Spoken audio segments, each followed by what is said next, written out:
Oke, jumpa lagi dengan channel Ana Malik Ibrahim. Kali ini saya akan coba membahas tentang kulkas, khususnya kulkas satu pintu yang suka ini bunga es cepat tebal. Tadi di sini ada kulkas yang kasusnya seperti itu. Belum sempat saya bikin videonya. Pemiliknya sudah ngambil unitnya, jadi ya begitulah, unitnya sekarang udah nggak ada yang sesuai di kasus yang kita bahas kali ini. Kita coba bahas saja karena ini bukan tutorial, jadinya bukan kita mempraktekkan memperbaiki.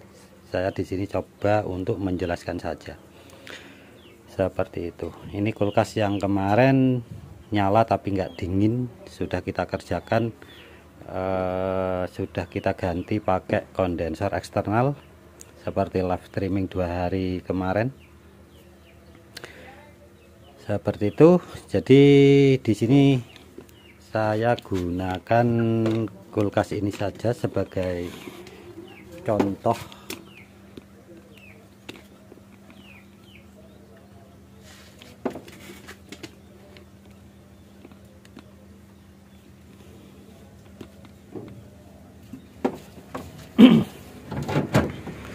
Oke,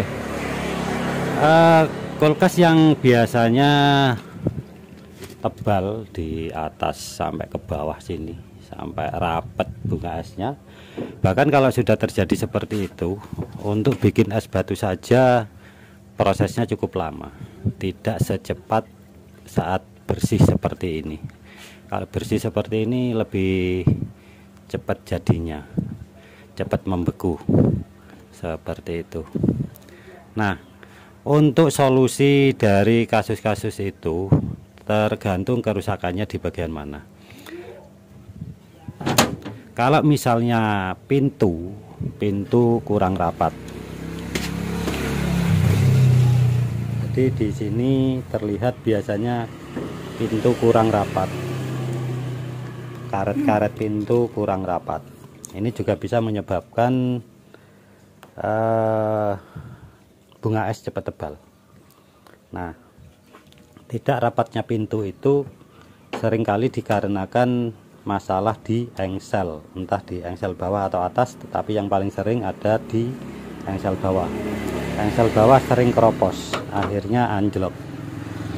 Seperti itu. Tanda-tandanya engsel bawah sudah keropos dan anjlok itu biasanya di sini. Ini pintu ini tidak rata. Nah, untuk kulkas ini dari sana ini rata, tapi di sini agak turun ke bawah. Nah, ini turun ke bawah. Ini lebih rendah, yang ini lebih tinggi. Harusnya ini rata. Ini sudah mengindikasikan bahwa kulkas ini sudah mulai anjlok. Nah, seperti ini. Di sini ada celah. Di sini ada celah yang terlihat. Sini rapat semua. Ini rapat semua. Nah, di sini sudah ada celah. Ini celah di bagian sini. Ini tidak rapat. Soalnya yang dari sini ini nutupnya karet nutup di sini. Karet nutup di sini terus ke sini. Nah, tiba-tiba pas nyampe sini karet sudah turun ke bawah karena anjloknya pintu. Karet turun ke bawah. Nah, seperti itu. Jadi kita cek dulu pintunya apakah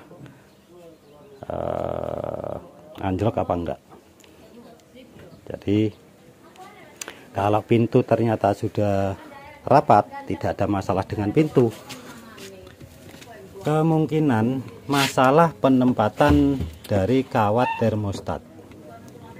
Nah, ini coba saya keluarkan dulu.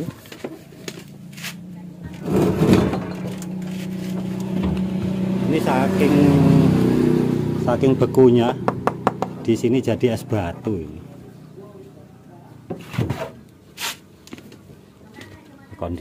Kondisi unitnya masih kotor, belum dicuci.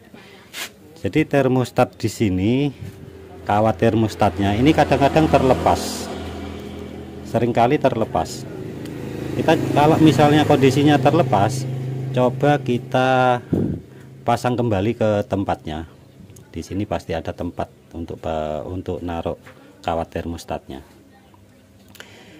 Kalau ternyata kawat termostat nggak ada masalah, sudah ada di tempatnya, kemungkinan termostat itu sendiri. Termostatnya sudah tidak bisa on off. Seperti itu. Kulkasnya tidak bisa on off. Kondisinya nyala terus, otomatis bunga es juga akan cepat tebal. Harusnya kalau bisa on off, bunga es itu udah ya sedikit lah ada, tapi nggak seperti kalau pas nyala terus. Misalnya kulkas tidak bisa mati atau kondisinya nyala terus dan disebabkan oleh termostatnya, sebelum kita ganti termostat, kita coba rubah atau kita coba setting baut reng yang ada di termostat. Baut reng yang ada di termostat. Sebentar, saya coba ambil termostat untuk contoh.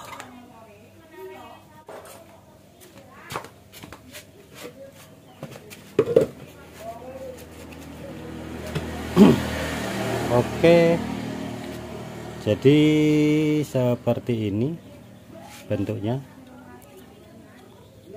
Nah, inilah baut reng. Baut reng di sini kita coba putar-putar. Kalau ternyata setelah diputar nggak ada hasilnya sama sekali, berarti positif, termostat harus diganti baru. Seperti itu. Dan saat kita ganti baru, apakah harus disetting dulu?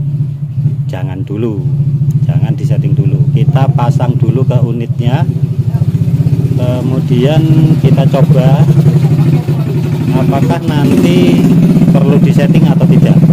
Kalau ternyata hasilnya normal, ya sudah, tidak perlu disetting. Tapi kalau misalnya nanti dirasa hasilnya itu kurang pas, apakah terlalu dingin atau kurang dingin, nanti bisa kita atur bautnya. Seperti itu. Jadi untuk kulkas satu pintu yang sering terjadi bunga es tebal, itu dikarenakan pintu yang longgar, kemudian kerusakan di termostat atau kawat termostatnya tidak duduk di tempatnya. Seperti itu. Untuk pintu dalam meskipun tidak ada, kalau termostatnya normal biasanya masih mendingan ya. Alangkah baiknya memang harus ada pintu dalamnya, pintu tutup freezer atau pintu tutup evaporator, sebaiknya ada. Kalau misalnya tidak ada, mungkin akan adalah perbedaan ketebalan bunga es antara tanpa pintu dalam dengan ada pintu dalam. Seperti itu. Cuma nggak signifikan ya, nggak terlalu seperti termostat yang ini, yang nggak bisa mati. Kalau termostatnya udah nggak bisa mati, waduh, itu pasti langsung tebal. Jadi seperti itu kurang lebihnya penjelasannya. Mohon maaf sekali karena unitnya sudah diambil sama orangnya. Tadi malam sempat saya lembur, cuma tidak sempat saya rekod. Rencananya pagi saya mau bikin konten penjelasan saja, Ternyata sebelum saya bikin kontennya, usernya sudah ngambil duluan. Intinya apa yang saya kerjakan tadi malam seperti itulah. Saya mengganti termostatnya, sama penempatan kawatnya, juga pintunya agak ini kurang pas, jadi sekalian pintu saya betulkan juga. Oke, seperti itu penjelasannya, mudah-mudahan bermanfaat. Jangan lupa tonton video saya yang lain, ada banyak video yang sudah saya upload. Terima kasih sudah menonton dan selamat berkarya.